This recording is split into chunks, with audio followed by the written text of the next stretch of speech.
Save life, save earth, save life.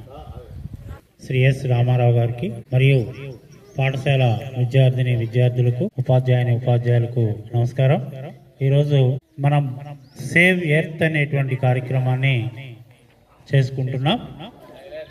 దీన్ని ధరిత్రి దినోత్సవం అంటే భూమి దినోత్సవం. అంటే మనం భూమిని రక్షించుకోవాలి.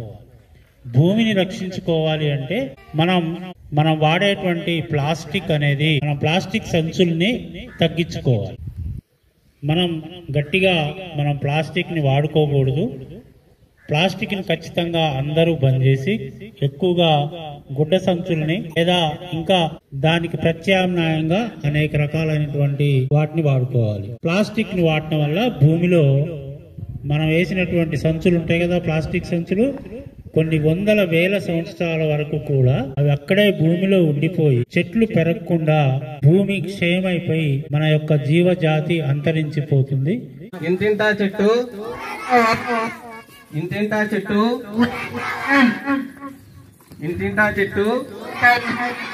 Save earth, save earth, save earth, save earth, save earth. మొక్కలు పెంచుదాం, పర్యావరణాన్ని కాపాడదాం. మొక్కలు పెంచుదాం, పర్యావరణం కాపాడదాం. మొక్కలు పెంచుదాం, పర్యావరణం కాపాడదాం. మొక్కలు పెంచుదాం, పర్యావరణం కాపాడదాం. ప్లాస్టిక్ వద్దు, గుడ్డ వద్దు, ప్లాస్టిక్ వద్దు, సంచం వద్దు. ప్లాస్టిక్ ను వాడకండి, పర్యావరణాన్ని కాపాడండి.